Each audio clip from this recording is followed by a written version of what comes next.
मेरे अजीज दोस्तों, मजलिस इत्तेहादुल मुस्लिमीन ने जब ये फैसला लिया कि हम महाराष्ट्र के असेंबली इंतखाबात में हिस्सा लेंगे, तो यह फैसला मजलिस का नया नहीं है। 2009 के असेंबली इंतखाबात में भी मराठवाड़ा के इलाके में मजलिस इत्तेहादुल मुस्लिमीन ने असेंबली के इंतखाबात में हिस्सा लिया, मगर अब जब मजलिस इत्तेहादुल मुस्लिमीन मराठवाड़ा के साथ साथ मुंबई में और गोवंडी में और मुंब्रा में इंतखाबात में हिस्सा ले रही है, तो बहुत से सियासी जमातों को, जिसमें कांग्रेस है, राष्ट्रवादी कांग्रेस है, समाजवादी पार्टी है, बीजेपी है, शिवसेना है, इन तमाम को अचानक पेट में दर्द शुरू हो गया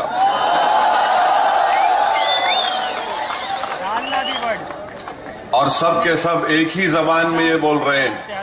आने के बाद सबको कांग्रेस वाले ये बोलते हैं ये कम्युनल पार्टी है, कांग्रेस वाले बोलते हैं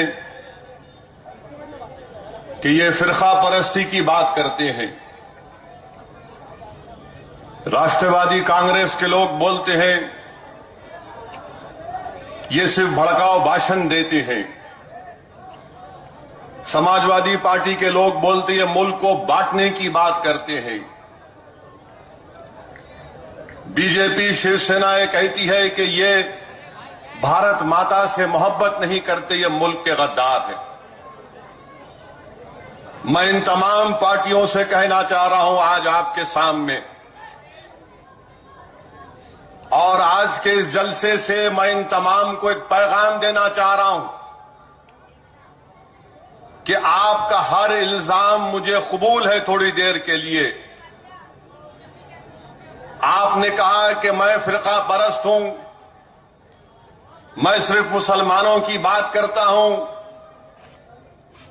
आपने कहा कि हर आपका इल्जाम कबूल है, मगर मैं आज गोवंडी के इस जलसे से, कांग्रेस पार्टी से, राष्ट्रवादी कांग्रेस से,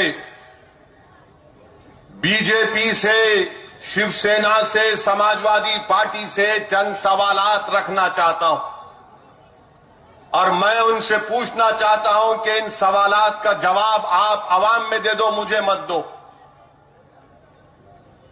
मैं आपके दरमियान में खड़े होकर इस बात को आपके सामने रख रहा हूं, क्या ये बात सच नहीं है कि महाराष्ट्र की आबादी 2011 के सेंसस के मुताबिक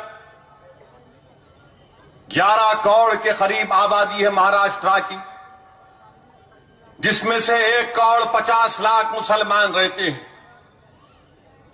क्या ये बात सच नहीं है? कांग्रेस के लीडरों, राष्ट्रवादी कांग्रेस, समाजवादी पार्टी, बीजेपी और शिवसेना के तमाम कायदीन, मैं तुमसे कह रहा हूं, क्या ये बात सच नहीं है कि महाराष्ट्र में मुसलमानों की 60% आबादी, मुसलमानों की 60% आबादी सतह गुर्बत से नीचे जिंदगी नहीं गुजार रही? अगर 1.5 करोड़ की आबादी यहां महाराष्ट्र में मुसलमानों की है, तो 60% मुसलमान एक दिन में 32 रुपये भी नहीं कमा सकते। क्या यह सच है या झूठ है? मुझे जवाब दो। 15 साल से तुम हुकूमत कर रहे हो, मैं हुकूमत नहीं कर रहा हूं।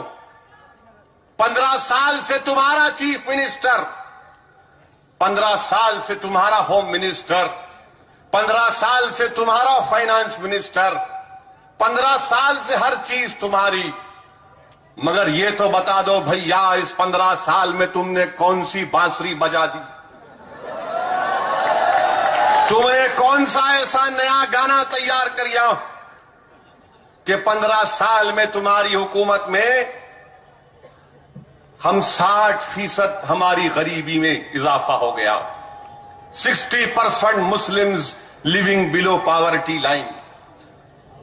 यह आपकी देन है या मेरी देन है? 32 रुपये दिन को कमा नहीं सकते हम लोग। क्या यह बात सच नहीं है? कांग्रेस, राष्ट्रवादी कांग्रेस और जो इस गवंडी के लोगों का वोट लेकर एसपी के नुमाइंदे जो महाराष्ट्र के असेंबली में बैठे रहे 5 साल, बताओ क्या यह बात झूठ है कि महाराष्ट्र की गवर्नमेंट की मुलाजमतों में, जहां पर हमारी आबादी 1.5 करोड़ की है, सिर्फ 4% मुसलमान गवर्नमेंट की मुलाजमतों में काम करते। बताओ किसने रोका तुमको मुझे चपरासी की नौकरी देने के लिए? तुम क्लास 4 की नौकरी मुझे दे सकते थे। मेरी आबादी 13% और नौकरियों में मेरा तनासुब 4%, और फिर तुम मुझको उंगली उठाकर बोलते कि मैं कम्युनल हूं, मैं भड़काऊ भाषण बात करता हूं, मैं मुल्क से मोहब्बत नहीं करता हूं। बताओ मुल्क से मोहब्बत तुम करते हो या मैं करता हूं? फिरका परस्ती का मुजाहरा तुम करते या मैं करता हूं? 15 साल की तुम्हारा राज, 5 साल तुम महाराष्ट्र के असेंबली में एमएलए बन के बैठे रहे। ये सवाल का जवाब दो। क्या यह बात सच नहीं है कि महाराष्ट्र में कितने मुस्लिम आईएएस आईपीएस ऑफिसर हैं? कितने मुस्लिम आईपीएस आईएएस ऑफिसर हैं? इस सवाल का जवाब दो, क्योंकि जब तुम मुझ पर उंगली उठाकर कहते हो कि हैदराबाद से एक शेरवानी आ गई, हां, ये शेरवानी तुमको परेशान करेगी इंशाअल्लाह ताला। अब 15 साल तुमको कोई मुकाबले में नजर नहीं आया। 15 साल जितने उठे तुमने उनको सबको खरीद लिया। 15 साल में जितने उठे तुमने उनको डराया या पैसों से खरीद लिया। मगर आज 15 साल के बाद एक मर्द तुम्हारे सामने खड़े होकर सवाल कर रहा है। अब तुमको जवाब देना पड़ेगा। कांग्रेस, राष्ट्रवादी कांग्रेस, सपा वाले एयर कंडीशन कमरों में बैठ बैठ कर इनका खून भी ठंडा हो चुका है। इनमें हरारत बाकी नहीं रही, हिलने का नाम नहीं लेते। ये समझ रहे कि 15 साल राज किए तो दोबारा 5 साल राज करेंगे। तुम्हें इख्तिदार मिलेगा या नहीं मिलेगा, उसका फैसला महाराष्ट्र की आवाम करेगी। मगर एक बात याद रख लो, अब से तुम रातों में चैन की नींद नहीं सो सकते। तुमको तुम्हारे कानों में हमारी आवाज गूंजेगी, हमारे सवालात गूंजेंगे। ये मेरे सवाल नहीं है, ये महाराष्ट्र के हर गरीब मुसलमान का सवाल है, जिसके मुंह में जबान है मगर वो अपनी जबान को जुब्बिश नहीं दे सकता, जिसकी आंख में बीनाई है मगर इसकी आंखों में आंसू हैं, जिसके जिस्म में दिखने को खून नजर आता मगर एक चलती फिरती लाश तुमने उनको बसा दिया। नौजवान नजर आते हैं मगर जेलों में नजर आते। क्या ये बात झूठ सच है या झूठ है? मुझे बताओ। क्या आज महाराष्ट्र की जेलों में 36% मुसलमान जेलों में, 36% मुसलमान जेलों में। मैं फिरका परस्त हूं या तुम फिरका परस्त हो? तुम भारत माता से तुम मोहब्बत करते या मैं करता हूं? बताओ, ये सवाल का जवाब दो कि आखिर क्यों महाराष्ट्र की जेलों में अगर मजहब के नाम पर देखा जाए तो 36% मुसलमान जेल में, हमारी आबादी 13%, 6000 के करीब अंडर ट्रायल मुस्लिम नौजवान जेलों में हैं। 18 और 22 साल की उम्र में सबसे ज्यादा कौन है? मुसलमान। मैं फिरका परस्त, मैं भड़काऊ भाषण देता हूं। अब सुनो ये भाषण तुम मेरा, क्योंकि 15 साल में इनके सामने लोग कव्वाली बजा रहे थे।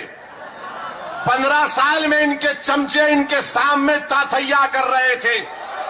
अब हम तुमको नचाएंगे इंशाअल्लाह ताला। तुम नाचोगे हमारे सामने, हम बैठ के नजारा देखेंगे। तुमने हमको जेलों की हवा दिलाई, तुमने हमारे गलों में झूठा इल्जाम डालकर हमको बदनाम किया। आज महाराष्ट्र की गरीब आवाम, चाहे वो मुसलमान हो, दलित हो, कोई भी हो, बीसी हो, आज आपको जवाब देना पड़ेगा इन लोगों के खिलाफ। और ऐसा जवाब देना यहां पर कि जब कोई रास्ते से जाएगा कांग्रेस ऑफिस के तो कहेगा हां ये खंडर बड़ा बुलंद था, इंशाअल्लाह ये तुम्हारी इमारतों में खंडर होने जा रहा है इंशाअल्लाह। जेलों में हमको डालते हैं, 36% मुसलमान जेलों में। बताइए क्या ये सवाल का जवाब कौन देगा? मेरे अजीज दोस्तों, क्या ये बात झूठ है? मैं चीफ मिनिस्टर पृथ्वीराज चौहान से पूछ रहा हूं। अभी हमारे कारपोरेटर साहब ने कहा कि यहां पर डंपिंग यार्ड, कचरा लाके डाला जाता है। चीफ मिनिस्टर साहब, अगर कल से आपके घर के सामने पूरे मुंबई का कचरा लाकर रख देंगे तो आप बीमार पड़ जाएंगे, बेहोश हो जाएंगे। मगर ये हमारा दिल गुर्दा है कि तुम हमको कचरा समझकर हमारे बस्तियों में लाकर कचरा डालते और जलाते हो। उस धुएं से हमको टीबी हो जाता है, उस धुएं से हमको टीबी हो जाता है। कॉन्ट्रैक्ट खत्म हो गया मगर निकालने की बात नहीं। डंपिंग यार्ड है क्योंकि गरीबों की बस्ती है। करोड़पतियों की बस्ती में अगर स्ट्रीट लाइट बंद रहे तो परेशान हो जाते। करोड़पतियों की बस्ती में अगर लाइट चले गई 10 मिनट के लिए तो ब्लड प्रेशर बढ़ जाता। करोड़पतियों की बस्ती में पानी नहीं आया तो जाकर 20-20, 30-30 रुपए के बिस्लरी के कार्टन खरीद लेते। मगर जो महाराष्ट्र की गरीब बस्तियों में रहता है, जिसको दिन में नहीं दिनों में पानी मिलता है, बताओ ये सवाल का जवाब कौन देगा? ये सवाल का जवाब कौन देगा? मेरे अजीज दोस्तों, मैं तुमको यहां पर जगाने के लिए आया हूं। मैं तुमको आज ये कहने आया हूं कि अब उठो, अब तुमको करवट लेना पड़ेगा, तुमको उठकर अपने हक को मनवाना पड़ेगा। ये जमहूरियत है, डेमोक्रेसी है, और डेमोक्रेसी में जब तक आप उठकर अपने हक का मुतालबा नहीं करेंगे, कोई लाकर आपको देने वाला नहीं, कोई लाकर आपको देने वाला नहीं। क्या ये बात सच नहीं है? महाराष्ट्र के home minister R R Patil साहब को हमसे बड़ी मोहब्बत है। अब पुलिस वाले भी हंस रहे उनका नाम लिए तो, क्योंकि उनको मालूम उनका पावर चला गया, अब उनके पास पावर नहीं है। हम जब कभी भी गोवंडी को आना चाह रहे थे, मुंबई को आना चाह रहे थे, मुमरा को आना चाह रहे थे, पुलिस परमिशन देती, मगर ऊपर से फोन आ जाता नहीं इनको मत आने दो। तो हमारे घर को बेचारे पुलिस वालों को भी जाते हैदराबाद, लव लेटर लेके आते थे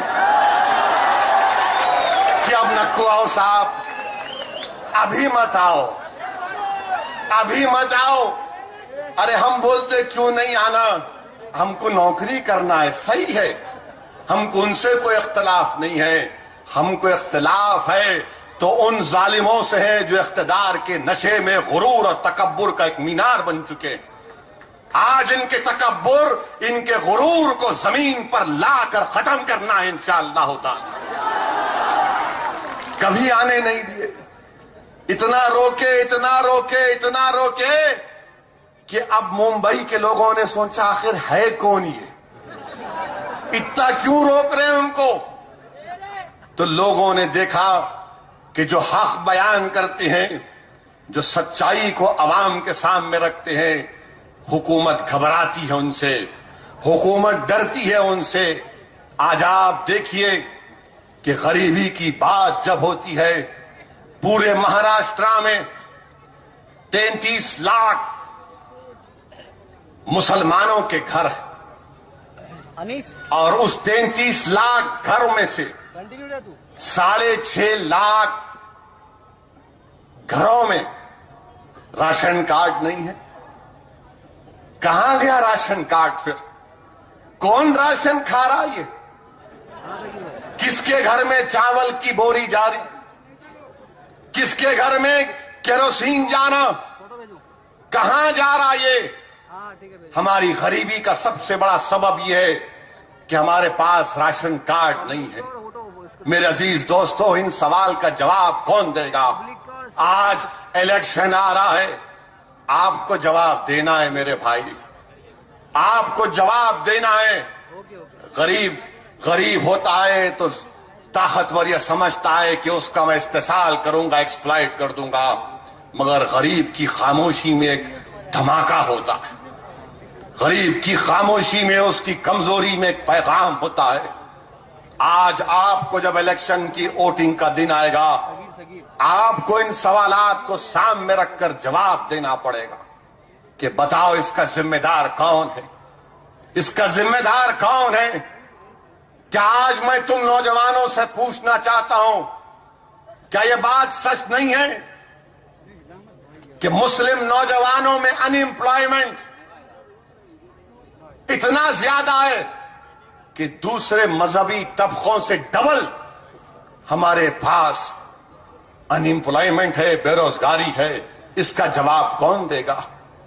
इसका जवाब कौन देगा कांग्रेस वालों? इसका जवाब कौन देगा कि क्यों मेरे नौजवान के पास नौकरियां नहीं है? तुम उनको नौकरियां नहीं देते, बैंक उनको लोन नहीं देता, घर बनाने के लिए बैंक नहीं देता, और पूरे मुस्लिम इलाके को नेगेटिव जोन डाल कर रख देते। कितने मुसलमानों को लोन मिला तुम्हारे 15 साल में? रखो आवाम के सामने, बताओ ये इन लोगों को लोन मिला? लोन भी नहीं मिलता हमको। और हमारा नौजवान, जैसा कि अभी बताया गया कि ड्रग्स ले रहा है, नशा कर रहा है। अगर तुम उस नौजवान को जिंदगी की राह दिखाओगे, जिंदगी का मकसद दिखाओगे कि छोड़ इस ड्रग्स को, तुझे अगर नशा लेना है तो अल्लाह से मोहब्बत कर, रसूल से मोहब्बत कर, वो दुनिया का सबसे बड़ा नशा है। दुनिया में इससे बड़ा कोई नशा नहीं है मेरे नौजवानों।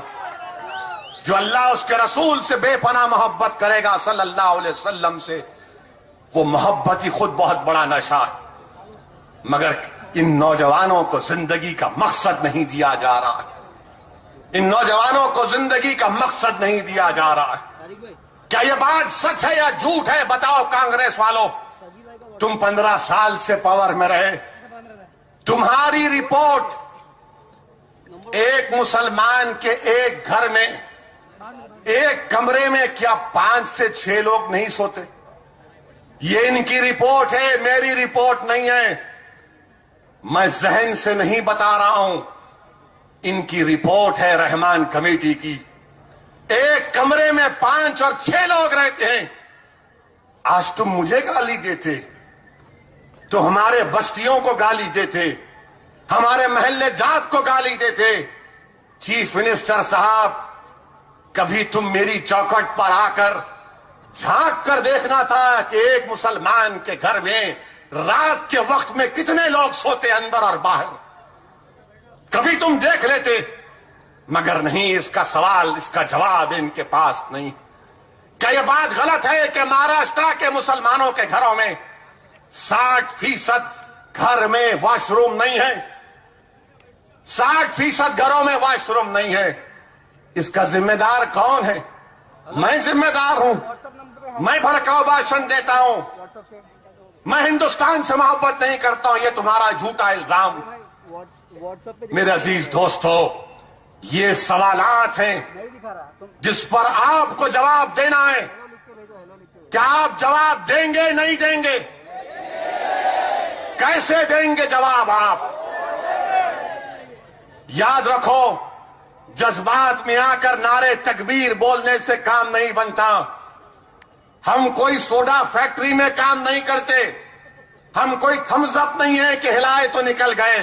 अपने जज्बात को रोक के रखो, और जब पोलिंग करने जाओगे तो अपना एक एक वोट का इस्तेमाल करो, लाखों की तादाद में अपने घरों से निकलो और जमहूरी अंदाज में अपने वोट का इस्तेमाल करके बताओ इन लोगों को जिन्होंने हमको हमारा हक नहीं दिया, जिन्होंने हमको हमारा हक नहीं दिया। मैं पूछना चाहता हूं साबिका होम मिनिस्टर से, सॉरी अब इनकी कैबिनेट रिजाइन कर चुकी है, साबिका होम मिनिस्टर साहब, मालेगांव का बम ब्लास्ट किसने किया भाई? क्या मुसलमानों ने किया जो एटीएस बोलती, या कर्नल पुरोहित और प्रज्ञा ठाकुर ने किया? ये कौन सा मानवाली कर लिया आप?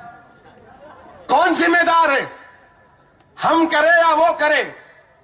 किसने किया? 10 साल दिल्ली में आपकी हुकूमत, 15 साल से आपकी एटीएस। कौन बताएगा कि वो बच्चे किए नहीं किए? बरसों जेल में रहे, बरसों जेल में रहे, उनकी जिंदगियां तबाह हो गई। महल्ले में लोग उनसे हाथ मिलाना तो दूर की बात, नजर मिलाने कतराते। तुमने जिंदगी भर उनके पेशानियों पर लिख दिया कि ये टेररिस्ट है, जबकि सारी दुनिया जानती कि हमने नहीं किया, मगर आपकी हुकूमत है। हम ये पूछना चाहते हैं, बताओ इस सवाल का जवाब दो कि पूना की जो बेकरी में ब्लास्ट हुआ, हिमायत बेग को सजा दी गई, आज नया एविडेंस सामने आया और एविडेंस क्या कहता है?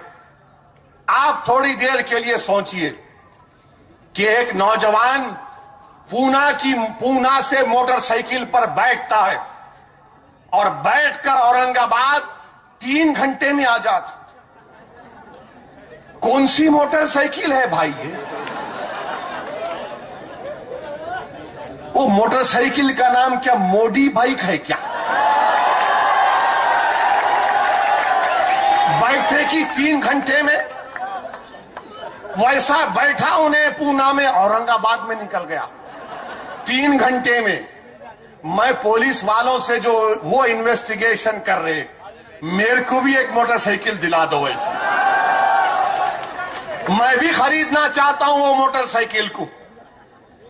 3 घंटे में पूना से औरंगाबाद हिमायत बेग पहुंच गया। रास्ते में जितने टोल है सबके ऊपर वीडियो कैमरा, एक भी वीडियो कैमरे में उसकी फोटो नहीं है। क्या हिमायत बेग जिन है? बोल के निकल गया ऐसा उन्हें। आपका कैमरा भी कैच नहीं करा। कौन जिम्मेदार है इसका? चीफ मिनिस्टर साहब, क्या महाराष्ट्र की असेंबली में किसने पूछा इस बच्चे के बारे में? क्या महाराष्ट्र की असेंबली में और महाराष्ट्र की ऐवान में यह सवालात की गूंज उठी? नहीं उठी, अब उठेगी इंशाअल्लाह ताला। अब उठेगी, आवाज गूंजेगी, मजलूमों के हक का मुतालबा करेगी मजलिस महाराष्ट्र के असेंबली के ऐवानों में इंशाअल्लाह ताला। इसका जवाब इनके पास नहीं है। मेरे अजीज दोस्तों, ये बातें आपके सामने रख रहा हूं। क्या महाराष्ट्र में सिर्फ 2% मुस्लिम बच्चे ग्रेजुएशन करते हैं? नहीं करते, बताओ कौन जिम्मेदार है इसका? अगर यहां पर मैं नौजवानों से पूछूंगा, तुम हाथ उठाकर मेरे सवाल का जवाब देना, क्या तुम पढ़ना चाहते? नहीं पढ़ना चाहते? कितने लोग पढ़ना चाहते? हाथ उठाओ। चीफ मिनिस्टर साहब, हम पढ़ना चाह रहे, तुम कॉलेज नहीं देते हमको। यहां पर जितने मां बाप बैठे हुए हैं, क्या वो अपने बच्चे को हायर सेकेंडरी स्कूल में या अपनी बेटी को पढ़ाना नहीं चाहते? बताइए, क्या आप चाहते या नहीं चाहते? तो फिर क्यों महाराष्ट्र में 1.5 किलोमीटर दूर एक हायर सेकेंडरी स्कूल दूर क्यों है मुस्लिम बस्तियों से? क्या ये फिरका परस्ती नहीं है? क्या ये कम्युनलिज्म नहीं है? क्या ये मेरा भड़काऊ भाषण है? मेरे अजीज दोस्तों, यही बातें थी कि ये आपको नहीं पहुंचाना चाहते थे। ये नहीं चाहते थे कि तमाम बातें अवाम में आए। और अजीब व गरीब 15 साल की हुकूमत, समझ में नहीं आता। 3 लाख करोड़ का खर्चा कर दिया, 3 लाख करोड़ का खर्चा। अरे बाबा, ये खर्चा गया कहां फिर? मेरे घर में तो चिराग नहीं हुआ, मेरे गली में तो पानी नहीं आया, मेरी बस्ती में कचरे की धुआं से मैं बीमार पड़ रहा हूं, मेरे गुवंडी में दवाखाना नहीं है, फिर ये 3 लाख करोड़ का खर्चा कहां गया? तो मालूम हुआ 75,000 करोड़ का इरिगेशन का स्कैंडल हुआ। वाह, मुबारक हो आपको। कुछ तो फायदा नहीं हुआ, अपना तो फायदा कर लिए। 75,000 करोड़ का स्कैंडल। लोगों ने जाकर अजीत दादा पवार से पूछा, इज्जत से बोल रहा हूं, देखो ये क्या किया? इतना पैसा खर्चा किए, कनाल में पानी नहीं आया, तो उन्होंने बोले क्या मैं मूतूं उस कनाल में? बताइए, क्या ये भड़काऊ भाषण नहीं है? मगर इसके ऊपर कोई जवाब नहीं देते। 75,000 करोड़ का स्कैंडल, और इसके बावजूद भी महाराष्ट्र की आवाम पर 3 लाख करोड़ का खर्चे का बोझ डाल के चले गए। अब आने वाली 4 नस्ल ये कर्जा अदा करेगी। आप आराम से अपने बंगले में बैठेंगे जाके, सिक्योरिटी आपके अतराफ में होंगी, मगर गरीब पिसेगा, गरीब मेहनत करेगा, मरेगा जिंदा होगा, मरेगा जिंदा होगा, आपके ये गलत पॉलिसियों की वजह से। मेरे अजीज दोस्तों, महाराष्ट्र में आज आपको एक इनकलाब बर्पा करना है, एक इनकलाब बर्पा करना है। आपको अपनी जमात को मजबूत करना है। लोग बोलते कि नहीं, मजलिस आएगी तो फिरका परस्ती में इजाफा होगा। मैं आपसे पूछना चाह रहा हूं, 1909 से 2009 तक क्या मुंबई में 1900 लोगों की मौत हुई नहीं हुई कम्युनल राइट्स की वजह से? क्या मजलिस की वजह से हुई? क्या मजलिस की वजह से हुई? किसने किया फिर ये? आपकी हुकूमत। और फिर जो लोग हमको फिरका परस्त बोलते, मुझे जरा ये तो बता दो चीफ मिनिस्टर साहब, समाजवादी पार्टी के लोगों, ये नौजवान आज यहां पर बैठे हुए 18, 19 साल, 20 साल के नौजवानों, मैं तुम्हारे हाफिजे के लिए, तुम्हारी मेमोरी के लिए, तुम्हारे बुजुर्गों के कत्ल को याद दिलाता हूं कि यही मुंबई की सरजमीन पर शहादत बाबरी मस्जिद के बाद फसाद हुआ। श्री कृष्णा कमेटी बनाई गई। श्री कृष्णा कमेटी बनाने के बाद रिपोर्ट दी गई। जब रिपोर्ट ऐवान में रखी गई तो आज कांग्रेस के एक बहुत बड़े लीडर हैं, जनाब नारायण राणे साहब, संजय निरुपम साहब ने खड़े होकर कहा था, अगर श्री कृष्णा कमीशन के सिफारिशात पर अमल होगा तो बंबई हिल जाएगा। आज वो कांग्रेस में आ गए। क्या कांग्रेस पार्टी सेकुलरिज्म का नोटरी ऑफिस है क्या? आप कहीं आ गए तो आप स्टैम्प मारे तो सेकुलर, नहीं मारे तो कम्युनल। सबके सब सेकुलर हो गए और मैं कम्युनल हो गया। क्यों कम्युनल हुआ? क्योंकि मैं इनके इशारों पर नाचने वाला नहीं हूं। इनकी आंख में डालकर बोलने वाला हूं, इनसे सवाल करने वाला हूं, इनसे अपना हक का मुतालबा करने वाला हूं। इनको ये पसंद नहीं आते। इनको कौन चाहिए? इनको भीख मांगने वाले चाहिए, इनको पैर पकड़ने वाले चाहिए, इनको सर सर बोलने वाले चाहिए, इनको इनके सामने नाचने वाले चाहिए। मजलिस तुमसे कहती, ये हिंदुस्तान जिसको हम तमाम ने अपने खून से आजाद किया, ये हिंदुस्तान किसी के बाप की जागीर नहीं है, ये हिंदुस्तान सबका है, ये हिंदुस्तान सबका है। आपने, हमने, हिंदुओं ने, मुसलमानों ने, दलितों ने, सबने अपना खून बहाया, अंग्रेजों से आजादी दिलाई। किसी लिए तो किसी शायर ने कहा था, इसमें सबका खून शामिल है, ये किसी के बाप का मुल्क नहीं है। बंबई भी किसी के बाप का नहीं है। यहां पर हर कोई आ सकता है, हिंदुस्तान का टूट हिस्सा है। और हम तो, हिंदुस्तान तो हमारा है। आप बोलेंगे कैसा है? यहां पर हमारे उलमा मौजूद होंगे, मेरी इस बात से मुत्तफिक होंगे कि हमको क्या सिखाया गया, क्या पढ़ाया गया कि जब हजरत आदम दुनिया को आए तो हिंदुस्तान को आए। तो ये मेरे बाप का मुल्क हुआ नहीं हुआ? मेरे बाप आदम का, आदम अलैहिस्सलाम का मुल्क है।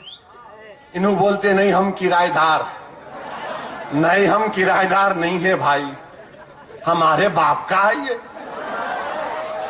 यहीं से दुनिया का आगाज हुआ। हम नहीं आते तो दुनिया भी नहीं आती वजूद में, और हम जब तक जिंदा है दुनिया आबाद। हम नहीं तो दुनिया नहीं, याद रखो मेरे अजीज दोस्तों। ये बातें हैं जिनको सुनने से इनके कानों में बिजली गिर जाती, इनको रातों में नींद नहीं आती, इनको परेशानी हो जाती है, इनका पेट खराब हो जाता है। और हम ये बातें करते रहेंगे। हमको इख्तिदार की चौखटों पर बैठने से मतलब नहीं है। मुझे कोई मिनिस्ट्री का इंशाअल्लाह शौक था न रहेगा। और इंशाअल्लाह ताला जब तक अल्लाह इस जिस्म में हयात को बाकी रखेगा, मैं एक सिपाही की तरह तुम्हारे लिए लड़ता रहूंगा और इसी तरह इस दुनिया से चला जाऊंगा। मुझे याद रखो नौजवानों, मुझे तुम्हारा जनरल बनने का शौक नहीं है, मुझे तुम्हारा लीडर बनने का शौक नहीं है। मैं तुम्हारे साथ कंधे से कंधा मिलाकर ठहरना चाहता हूं। मैं तुम्हारे साथ ठहर कर तुम्हारी आंख से जो नाइंसाफी जो तुमसे की जा रही है उसके बहते हुए आंसुओं को समझना चाहता हूं।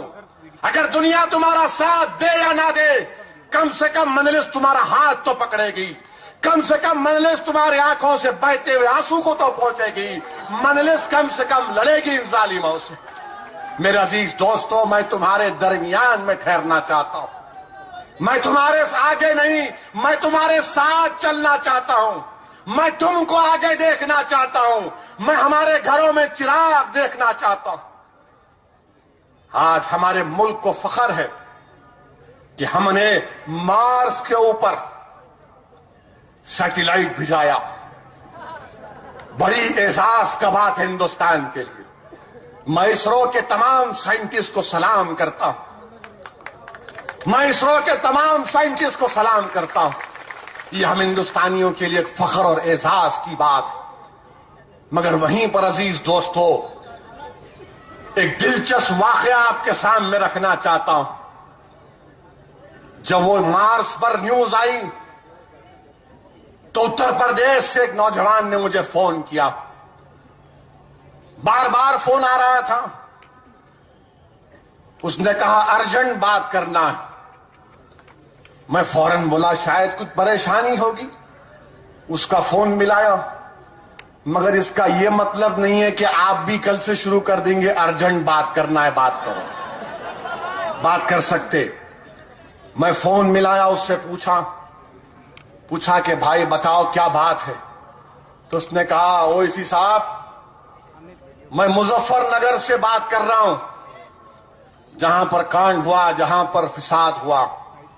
आज हमारे मुल्क में बहुत बड़ा काम किया। आज मुल्क में मार्स की तस्वीर आ रही। उसने कहा ओवैसी साहब, मेरा ख्वाब भी है कि मैं भी साइंटिस्ट बनूं, मैं भी साइंटिस्ट बनूं, मैं भी इसरो के उस जगह पर जाकर काम करूं। वो बच्चा कहता था कि मैं मैथ्स में बहुत अच्छे नंबर लाता हूं, मैं साइंस और मैथ्स में 95% लाता हूं, मैं साइंटिस्ट बनना चाहता हूं। मैं बड़ा खुश हुआ और मैंने उससे कहा कि बहुत अच्छा तुम्हारा इरादा है, अल्लाह तुम्हारे इस इरादे में तुमको कामयाबी देगा। उस बच्चे ने कहा कि मगर मैं नहीं बन सकता साइंटिस्ट। मैंने पूछा क्यों? तो उसने कहा ओवैसी साहब, हमारे पास मुजफ्फरनगर में जो औरतों का रेप हुआ उसमें मेरी बहन भी शामिल है। उसको हमारे गांव के 6 लोगों ने मिलकर रेप किया। मेरी बहन रातों में पुकारती है, दिन में खाना नहीं खा सकती, इसीलिए मैं उसको देखते रहता हूं। मुझे डर लगा रहता है कि कहीं ये खुदकशी ना कर ले। देखो समाजवादी पार्टी के लोगों, तुम इस बच्चे के ख्वाब को चकनाचूर कर दिए, जिसमें काबिलियत जरूर है। अगर उसको मौका मिलेगा तो हिंदुस्तान का सबसे बड़ा साइंटिस्ट बनेगा। जो हिंदुस्तान आज 10-10 सैटेलाइट दाग सकता है। अगर काश हुकूमत करने वाले इन मुसलमानों के चेहरों को देखकर पहचानते उनको कि काबिलियत के एतबार से हम कम नहीं है, हम काबिलियत के एतबार से कम नहीं है। अगर मेरे पेट में खाना नहीं है, मेरे जिस्म पर कपड़ा नहीं है, मगर दिमाग तो अल्लाह ने मुझे इतना दिया कि अगर तुम मुझे मौका दोगे तो मैं इस मुल्क को सुपर पावर बना सकता हूं। मगर तुम्हारे जुल्म की वजह से, तुम्हारे जुल्म की वजह से हमारे ख्वाब चकनाचूर हो रहे हैं। बताओ उस बच्चे पर क्या बीतती होगी। इतना नेक ख्वाब वो देख रहा है कि मैं हिंदुस्तान का साइंटिस्ट बनना चाहता हूं, मैं भी उस तरह का एक सैटेलाइट दागना चाहता हूं, मैं इस मुल्क को सुपर पावर बनाना चाहता हूं। मगर समाजवादी पार्टी के लोगों, मुलायम सिंह यादव साहब जो बड़े फखरिया अंदाज में कहते हैं कि मैं मौलाना मुलायम हूं। मुलायम सिंह यादव साहब, हाथ जोड़ के आपसे बोल रहा हूं, हमारे मौलानाओं को बदनाम मत करो। हमारे मौलाना बड़े गैरतमंद होते हैं, गयूर होते हैं, इज्जतदार होते हैं। आपने क्या किया? समाजवादी पार्टी ने यह काम किया कि जिन औरतों की इज्जत लूटी गई, 1.5 साल हो गए, अब तक चार्जशीट नहीं पड़ी, अब तक चार्जशीट नहीं पड़ी। 15 दिन पहले वो जो हमारी बहन की इज्जत लूटी गई, उसको उसके गांव में गोली चलाई गई, उस पर कह तू अपनी कंप्लेन वापस ले ले। बताओ मुलायम सिंह, समाजवादी पार्टी सपा वाले, क्या ये तुम्हारा इंसाफ है कि 50,000 मुजफ्फरनगर में हम बेघर हो गए? क्या ये तुमसे हमारी मोहब्बत है? बताओ क्या ये तुम्हारा इंसाफ है?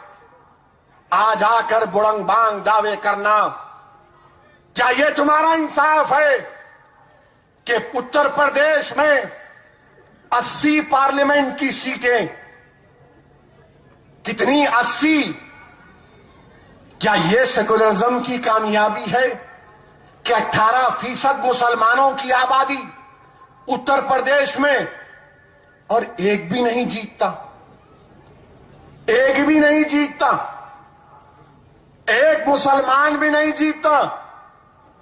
मिस्टर मुलायम सिंह, ये कौन सा सेकुलरिज्म है आपका? मगर मुलायम सिंह जीते, बहू जीतती, भतीजा जीतता, और छोटे भाई का पोतरा भी जीत जाता। 4 जीत गए घर से। आपके चश्मो चिराग जीत गए और हमारा चिराग आप गुल कर दिए। ये कौन सा इंसाफ है मिस्टर मुलायम सिंह? ये इंसाफ नहीं है, ये फिरका परस्ती है। क्या सपा के लोगों को मेरी इस बात से जरूर पेट में दर्द होगा, पेट में भी दर्द होगा, सर में भी दर्द होगा। अभी तो शुरू किया हूं, ये पहली इलेक्शन की मीटिंग है, इसके बाद और बोलूंगा, बहुत बोलूंगा, और कोड ऑफ कंडक्ट के दायरे में रहकर बोलूंगा। अब के बार तुम मुझे रोक नहीं सकते। अब के बार इलेक्शन कमीशन का कानून है, कांग्रेस का, राष्ट्रवादी का जालिम कानून नहीं है।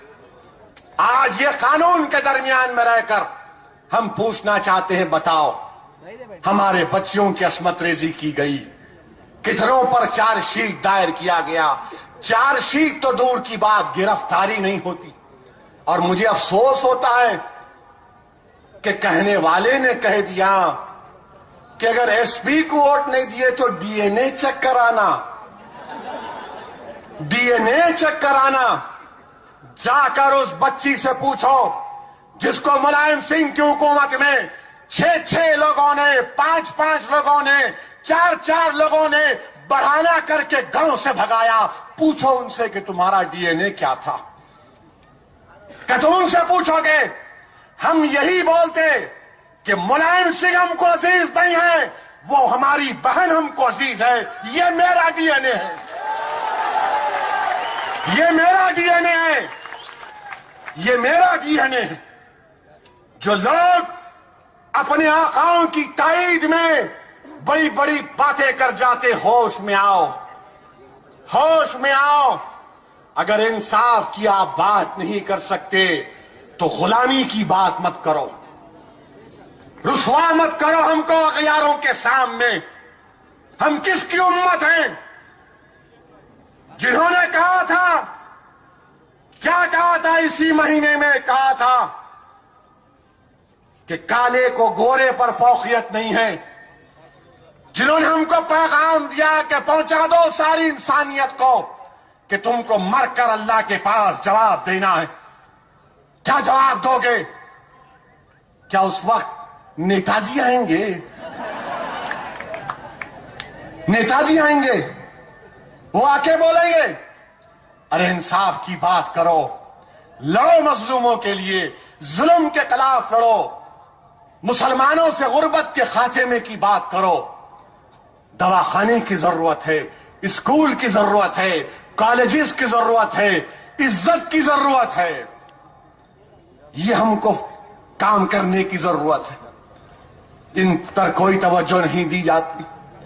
और फिर अजीजान मिल्लत, हमारे प्राइम मिनिस्टर और उनकी पार्टी और फिर आरएसएस। प्राइम मिनिस्टर लाल किले से अच्छा बोले 10 साल तक कोई कम्युनल राइट नहीं होना। हम बोलते 10 साल क्यों, 100 साल ले लो आप। 10 साल क्यों भाई, 100 साल ले लो। ये झिकझिक क्यों, ये टेंशन क्यों, ये मारामारी क्यों, ये चीराचीली क्यों, पकड़म पकड़ी, police tear gas, lathicharge, firing, फिर रातों में हमारे घर के दरवाजे तोड़ के पकड़ के लेके जाना। ठीक है 10 साल नहीं 100 साल ले लो, हम तैयार हैं। मगर हमारा सवाल यह है, क्या ये मुल्क हिंदू राष्ट्र है या सेकुलर मुल्क है? क्या है मुल्क? ये हिंदू राष्ट्र है क्या? क्या ये भड़काऊ भाषण की बात है क्या? नहीं है। ये मैं नहीं, आरएसएस के सर संचालक मोहन भगवत ने कहा ये हिंदू राष्ट्र है। मनमोहन सिंह ने, हमारे मोदी ने वहां से कह दिया 10 साल तक। फिर आप ये बताइए, गोवा के डिप्टी चीफ मिनिस्टर बोल दिए हो गया हिंदू राष्ट्र। फिर उत्तर प्रदेश से यहां पर बड़ी तादाद में लोग रहते हैं। एक बड़ी मोहतरम शख्सियत योगी साहब ने कहा लव जिहाद। ये कौन सा लव जिहाद है भाई? हमको जरा एक स्टैटिस्टिक्स बता दो आप कि क्या मुस्लिम औरतों की आबादी में इजाफा हुआ या उतना ही है? लव जिहाद कहां है? लव जिहाद ये मगर नफरत पैदा करना। मिस्टर प्राइम मिनिस्टर, आप हमको बता दो आप सच्चे हैं या ये लोग सच्चे हैं? क्योंकि आप तमाम एक ही हैं, आप तमाम एक ही हैं। बताओ कौन सच्चा है? प्राइम मिनिस्टर थोड़े दिन पहले एक और बयान दिए। क्या बयान दिए? कि हिंदुस्तान का कोई भी मुसलमान अल-कायदा आईएस से ताल्लुक नहीं है, वो हिंदुस्तान के लिए जीता और मरता। मिस्टर प्राइम मिनिस्टर, आप सच्चे हैं या वो अखबार की रिपोर्ट झूठी है? जो हमारे बच्चों को बदनाम कर रहे हैं। जब हिंदुस्तान का प्राइम मिनिस्टर कह रहा कि हिंदुस्तान का मुसलमान मुल्क के लिए जीता मरता, तो फिर क्यों आईबी वाले पीछे किधर लगाओ? उस अखबार के क्यों इंफॉर्मेशन दे रहे? वो हमारे 4 बच्चे गए, 1 मर गया। सच क्या है भाई? वहां तक और मिस्टर प्राइम मिनिस्टर, वजीर आजम हिंदुस्तान, अरे सुन, आपको अब मालूम हुआ हम वफादार हैं? इसमें 1 पॉइंट लगा, इसमें 2 पॉइंट इसमें लगा, नहीं प्राइम मिनिस्टर, इसमें के लगा इसमें लगा, इसका अगर बच्चा जब मां की कोख से पैदा होता है, उसकी कान में, एक कान में उसका बाप अज़ान देता है, फिर उसके घर का बुजुर्ग उसको शहद चकाता है, और तीसरा जुमला उसके घर वाले उस बच्चे से कहते, मुल्क है इससे वफादारी करना। ये हमको सिखाया जाता, पैदाइश के बाद हमको ये दर्ज दिया जाता। मगर आप हमको आज बोल रहे, मिस्टर प्राइम मिनिस्टर, हमको आपसे सर्टिफिकेट की जरूरत नहीं है, हमको आपसे सर्टिफिकेट की जरूरत नहीं है। अब प्राइम मिनिस्टर आएंगे महाराष्ट्र को, आके बोलेंगे, मित्रों मित्रों मित्रों, भाई बहनों, जरा ये भी तो बताना 25 साल का रिश्ता कैसे टूट गया भाई मेरे? 25 साल का अटूट रिश्ता, अटूट रिश्ता, अच्छे दिन आ गए क्या? 25 साल का रिश्ता अचानक गायब। मिस्टर प्राइम मिनिस्टर, आप अपनों को साथ लेके नहीं चल सक रहे, कभी अपनों को तो साथ लेके चलो। 25 साल के बाद अचानक बेचारे शिवसेना वाले भी परेशान हैं। हम कितना कुर्बानियां नहीं दिए, 15 साल बाहर रहे, और अचानक जब मिठा खाने का टाइम आया, रसगुल्ला, तो बोले नहीं तुमने खाना मैं खाता हूं। वाह, सबका साथ सबका विकास। क्या ये सबका साथ सबका विकास है? 25 साल साथ रहे, मेरे को नहीं मालूम क्या क्या कुसट कुसट हुई, क्यों छोड़े, क्या छोड़े, मगर एक पैगाम तो गया, एक पैगाम तो गया। मगर मेरे अजीज दोस्तों, मेरे नौजवानों, मेरे बुजुर्गों, मेरे इज्जतदार माँ और बहनों, मेरे गयूर नौजवानों, आज मैं तुमसे फिर से अदबन गुजारिश कर रहा हूं कि मुझे इख्तिदार का, हमको इख्तिदार का शौक नहीं है।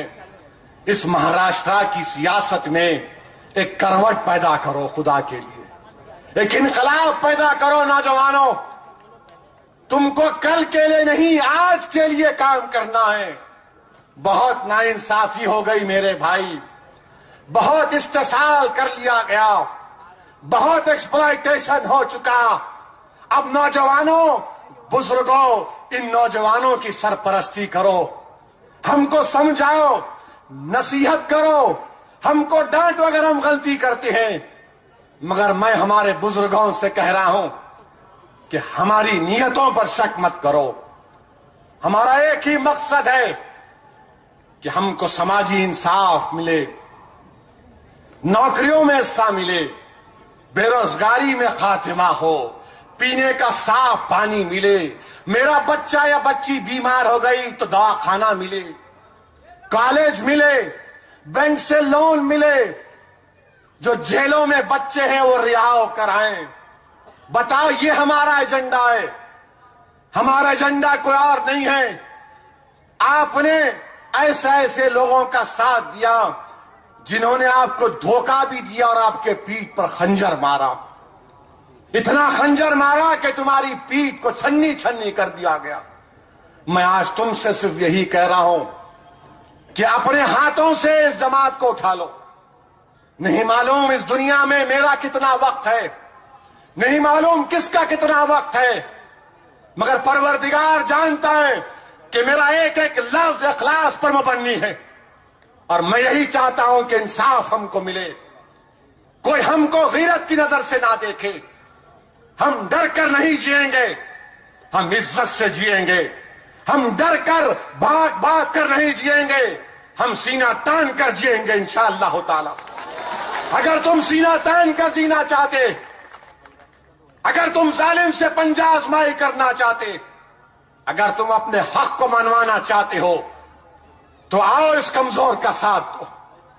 ये जमात तुम्हारी जमात है मेरे दोस्तों, जिसने हुकूमतों से टकराया, जिसने ये नहीं देखा कि कौन ताकतवर है, जिसने वक्त के फिरौन से, वक्त के नमरूद से, वक्त के अबू जहलों से मुकाबला किया।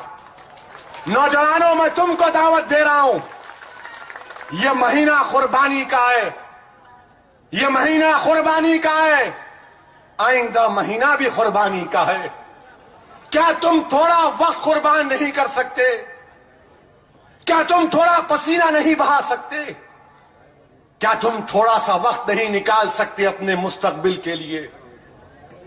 क्या तुम नहीं देखते कि कैसे अल्लाह की मोहब्बत में एक वालिद ने अपने बेटे को पेश कर दिया? क्या तुम भूल गए उस दास्तान को कि कैसे एक नाना के नवासे ने अपनी गर्दन को कटा दिया मगर जालिम से समझौता नहीं किया? आओ नौजवानों, अब बहुत हो चुका, बहुत नाइंसाफी हो चुकी। एक करवट लो, अपने इत्तेहाद का सबूत दो, अपने इत्तेहाद का सबूत दो। जाओ घर घर पैगाम पहुंचाओ, वोट डालो, मंजिल का निशान पतंग का होगा। मैं दावत फिक्र दे रहा हूं, मैं दावत फिक्र दे रहा हूं, मैं दावत फिक्र दे रहा हूं हमारे दलित भाइयों को। अच्छी बात कही हमारे भाई ने अभी कि साहब, हमारी पार्टी का नारा ये है कि जय भीम जय भीम। बहुत अच्छा नारा है, बहुत दम है इसमें, इतना दम है कि दुश्मन को बेदम कर देंगे इंशाअल्लाह ताला।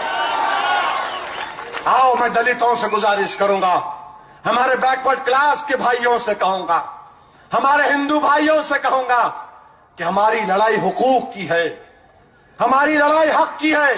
बताओ, मैंने जो कुछ भी इस 40-45 मिनट में बयान किया, क्या मैंने किसी के दिल को दुखाया? मैं अपने दिल की तकलीफ को आवाम के सामने रख रहा हूं।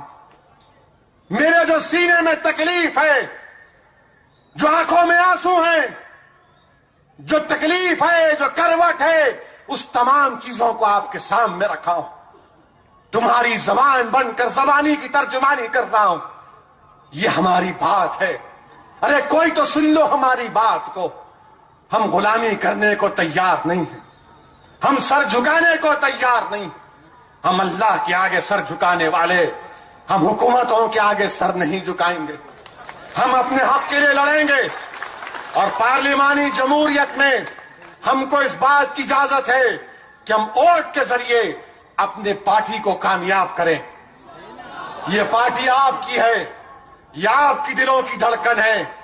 और जान लो, सुन लो, समझ लो, कांग्रेस, राष्ट्रवादी कांग्रेस, सपा, बीजेपी, एसपी, शिवसेना, ये इलेक्शन की पार्टी नहीं है, ये एक बार आके जाने वाली नहीं है।